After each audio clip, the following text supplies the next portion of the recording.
Hey everyone, welcome back. Today I'm bringing you a special list of Hong Kong gay films that are powerful, emotional, and truly worth your time. These films explore love, identity, loneliness, and connection in ways that are raw and deeply human.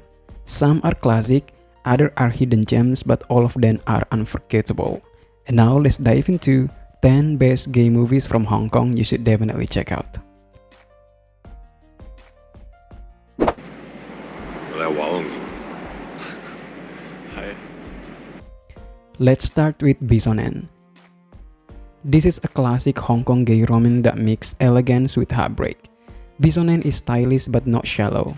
It explores the cost of living in secret and the pain of loving someone who can accept themselves. It's a tragic love story, but also one filled with beauty and longing. And I also want to mention Daniel's Wu performance here is unforgettable. The storyline follows Jet, a handsome male escort, falls for Sam, a closeted cop. Their lives couldn't be more different, but Jet falls hard and tragedy follows. Number 2. Amphetamine in 2010. Kafka, a trauma-scared man battling drug addiction, gets involved with Daniel, a wealthy, openly gay businessman. Their passion is intense, but Kafka's inner conflicts and psychological trauma tear them apart. This film is visually stunning but emotionally disturbing, and that's exactly the point. Amphetamine pushes boundaries. It's bold, poetic, and painful. The sexual content is raw but never gratuitous. It explores the destruction that comes from denial, shame, and trauma. This isn't just about gay love, it's about survival, obsession, and identity in crisis. You won't watch this casually, but you will never forget it.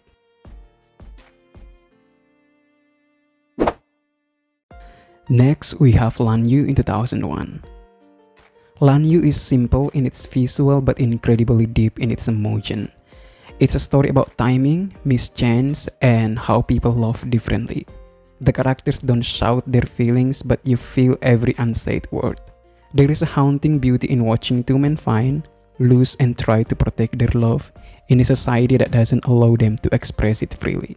A classic that will linger with you long after it ends. The story follows Lanu, a young student enters a relationship with Chen Handong, a successful businessman who only sees love as a temporary. Over the years, their connection deepens, even as Handong continues to deny and avoid true emotional commitment. Number 4. Twilight Kiss or Suk Suk in 2019. This is a film of quiet beauty. It doesn't shout, but it speaks volumes. The way it handles aging, regret, and hidden love is deeply moving. Twilight Kiss is about how society forces people to make hard choices and how even in their 70s, men can still find love that they were once denied. It's tender, respectful, and deeply human. Park and Hoy are two elderly men who met by chance in a park. Both are grandfathers with families living within cultural expectation, but they quietly begin a romantic relationship. Coming in, Farwell My Kakubin in 1993.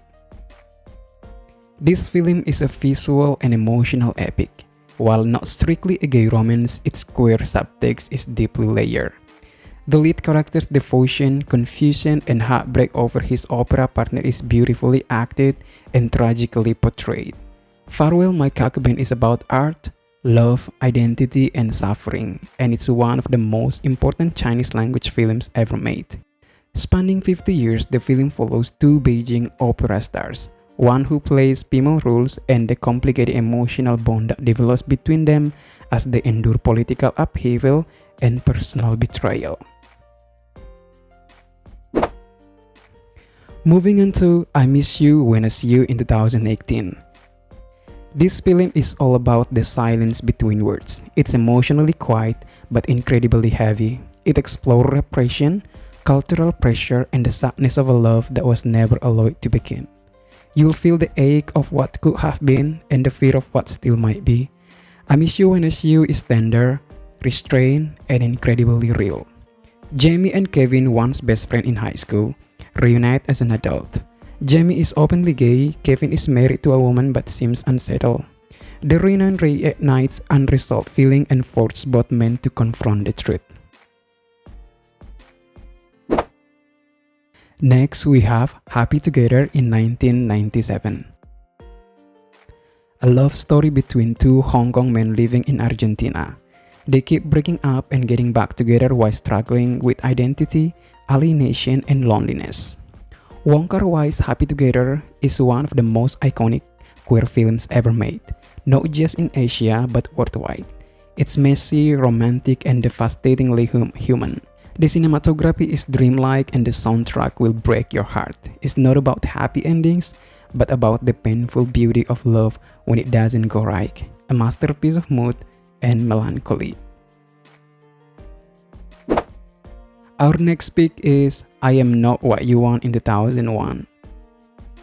These films feel personal, like a diary from a young queer person trying to navigate love and shame. It's rough around the edge, but the rawness is part of its charm. The club scenes, internal monologues, and quiet moments create vulnerable portrait of a man not sure how to be himself. It's not perfect, but it's sincere, and the honesty is what makes it special. Still with Innocent 2005. Dark and psychological, Innocent isn't a love story, it's a cautionary one. It looks at how vulnerability can be exploited and how loneliness can lead people into destructive relationships. There is no easy resolution, but it raises questions about power, control, and emotional dependence. It's haunting and not easy to forget. The storyline follows a young man falls under the control of an older gay man who manipulates him emotionally and sexually. The film's blur the lines between love, control, and survival.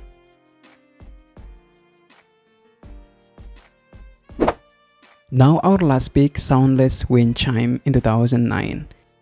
This film is slow, poetic, and deeply emotional. It jumps between timeless and countries, blending past and present like memories. Soundless Windchime is about healing, loss, and how love leaves echoes even after it's gone. It's visually gentle, filled with quiet sorrow. You feel like you're watching someone dream of their lost love. Ricky, a Chinese immigrant in Hong Kong, falls in love with Pascal, a Swiss thief. Their relationship is intense but doomed. After Pascal's death, Ricky meets someone who looks just like him and struggles with grief and memory. And that's it guys, 10 of the most beautiful, emotional, and thought-provoking gay movies from Hong Kong. Some of these will comfort you, some will break your heart, but all of them are worth experiencing. Let me know in the comment guys, have you seen any of these or do you have another favorite Hong Kong gay film? Don't forget to like, subscribe, and follow me on Instagram for more BL update and movie leads. Thank you for watching and I'll see you in the next video. Bye bye!